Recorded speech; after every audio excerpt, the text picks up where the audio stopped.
Have you ever pondered the reason why, despite the overwhelming odds, house prices have not crashed? Today, we're going to delve into the fascinating realm of property economics, dispel some common misconceptions, and investigate 7 reasons why I believe house prices will not crash. As we uncover the secrets of the property industry, make sure you stay tuned. Now, whether or not there will be a crash in the price of houses is going to be the topic of discussion for today, which is a very hot topic. For the purpose of this video, I will go over the 7 reasons why I do not believe that there will be any kind of crash in the housing market. As for some of you who are watching this, I'm well aware you'll be utterly adamant that this is complete and utter nonsense, and that prices will fall or even crash as a result. As for me, I completely get where you're coming from. It's bizarre that interest rates may move from 0.1% to 5.25%, which is an increase of 52.5 times, while prices have somehow managed to remain stable, decreasing a little bit, and there has been nothing that can be described as dramatic or extreme. I'm also completely aware that there are regional disparities, and in comparison to inflation, they have surely decreased. That being said, we are not talking about big crashes, are we?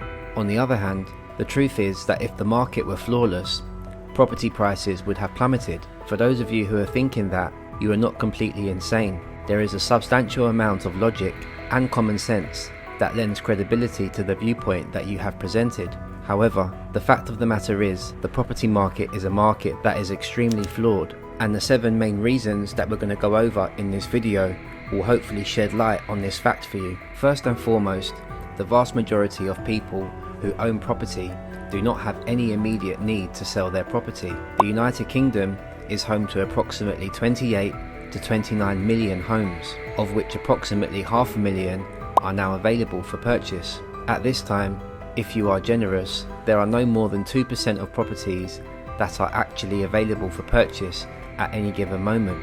Therefore, in actuality, it's quite challenging for such a small volume of available property to be sold all at once in the manner that will dilute the general emotion and pricing of the entire 100% market. This is the case unless there's a panic selling event, which has not occurred. Now, of course, the reason that people believe that high interest rates are going to bring the market to its knees is because if they continue to rise, people's mortgage payments will also rise. This makes it possible for individuals to be compelled to sell their homes, which might then lead to panic selling. And it's true, but it's not entirely accurate. According to the numbers provided by the Financial Conduct Authority, approximately 35% of families do not have any mortgage at all at the present time. Only 0.2% of new mortgages had a loan-to-value ratio that was greater than 95%, while 63.4% of new mortgages had a loan-to-value ratio that was less than 75%. Almost 1/3 had a loan-to-value ratio that was between 75 and 90%, and 4.2% were between 90 and 95%. This is what I mean when I say the property market is an imperfect market, because in reality, high interest rates are going to have a completely different impact on each of these individual households. Individuals who do not have mortgages or who have minimal levels of debt have a significant amount of equity to expand into, which allows them to sit and wait. A small segment of the market is experiencing a panic sale as a result of extremely high interest rates, but this fraction is not large enough to significantly impact the market as a whole. This is because the limited number of households that have high loan-to-value mortgages are being negatively affected by the extremely high interest rates. In the second place, between 74 and 84% of mortgages are fixed. Similar to the data presented above, there are a variety of reports indicating that anywhere from 74 to 84% of mortgages are fixed at the present time. However, it's crucial to note that a larger proportion of mortgages are fixed for a period of 5 years. As a result of all that's been going on in the economy, which can be compared to a slow-moving car wreck, we have all been taking precautionary measures to protect ourselves in the process. These precautions include entering into fixed rate packages or delaying the increase in the standard interest rate. Another way in which the impact of a shift in interest rates is distributed by the fact that such a big proportion of mortgaged properties are on long-term fixed rates. For one household, it may have an immediate impact on them since they're on a variable rate. However, for another home, it may not have an impact on them for another 3, 4, or even 5 years. Again, this is what makes the market imperfect, and as a result, the likelihood of a large number of homes needing to be sold at the same time is drastically decreased. As a result of this, the likelihood of a mass sell-off of properties causing a crash is significantly reduced as a result of this. Thirdly, there has been a decrease in the number of mortgages in the United Kingdom. As we continue our discussion on mortgages, it's important to note that the number of mortgages that are currently available is far lower than it was in the first quarter of 2008. At that time, there were more than 15 million mortgages in the UK, which has a population of 61.5 million. Currently, the number of mortgages has decreased to less than 13 million, which represents a decrease of around 13.3%. This is despite the fact that the population has expanded by almost 10%, by more than 6 million to approximately 68 million people. As a population with 13% fewer mortgages, our property market is generally less exposed to mortgages as an average, and as a result, anything that affects mortgages by default has, on average, a lesser effect on house prices.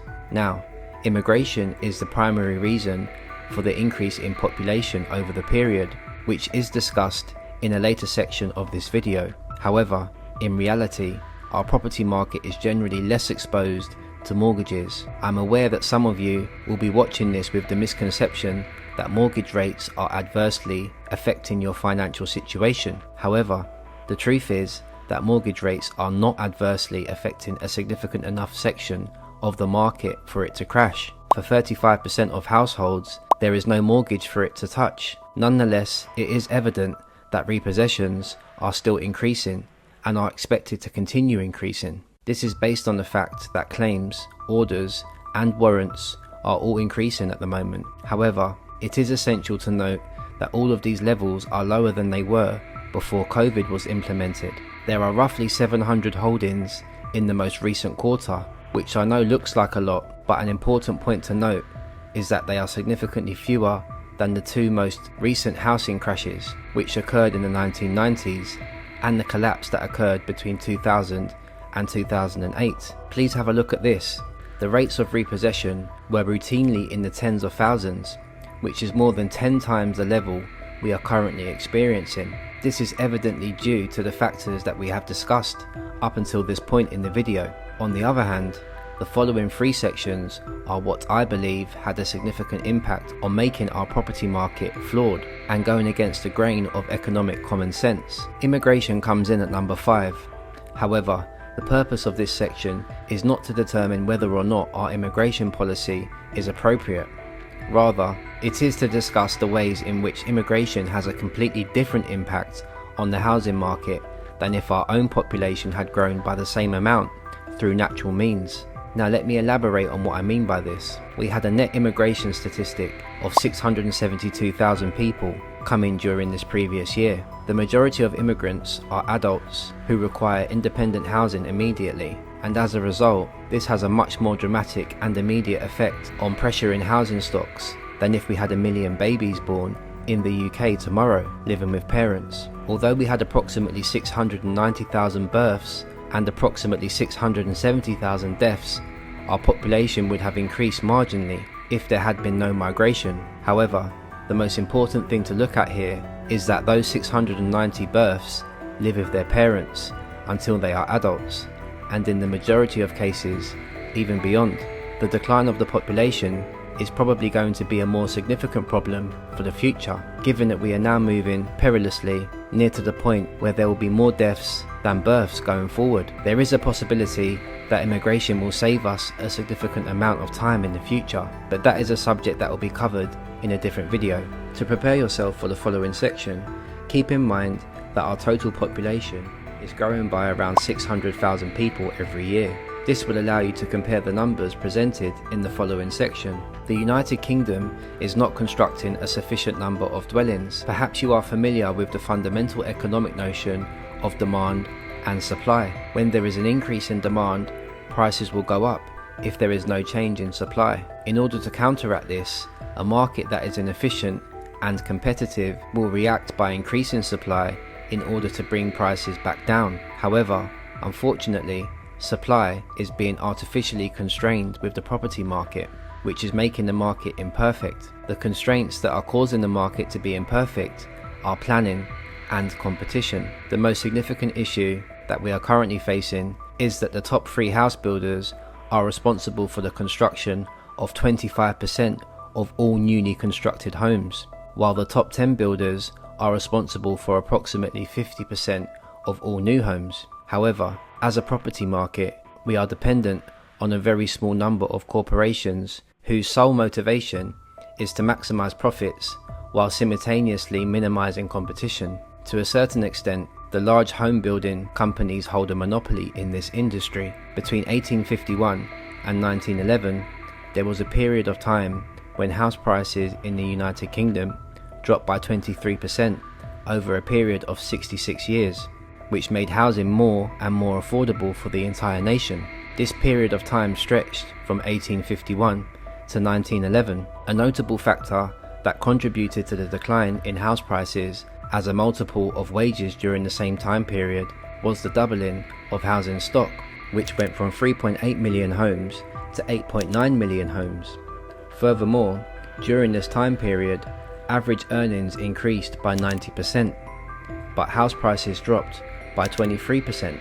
It merely demonstrates that it is feasible and has been accomplished earlier in our nation's history. Therefore, in the actual world, until we find a solution to the problem of property supply, it's highly likely that the demand will constantly exceed supply, particularly when immigration is taken into consideration. On the other hand, the 7th factor, which is government interference, is perhaps the most significant contributor to the imperfection of the property market. Therefore, in actuality, this alone produces a significant reaction to stop the market falling flat on its face. This is because it's not in the best interest of the government or the nation as a whole for there to be sharp drops in the property market. Take into consideration the fact that the government was concerned about the property market in relation to COVID, and what actions did they take? So, what took place? They intervened by implementing stamp duty holidays as a policy measure. The portions of the market that are most at risk of impacting the flow of transactions in the property market right now are, in reality, first-time buyers. Already, there is a significant intervention in the form of government-backed mortgages that are 95% of the total loan amount, lifetime individual savings accounts, leases, help to buy, and shared ownership. All of these measures are designed to support the market segments that are most likely to be affected by these changes. In the event that first-time buyers do not purchase, it becomes more difficult for other individuals to climb on the housing ladder, and transactions that take place at higher levels of the housing ladder are more likely to occur. I hope you've enjoyed this video. Feel free to leave a comment so we can continue the conversation, and as always, I'll see you on the next one.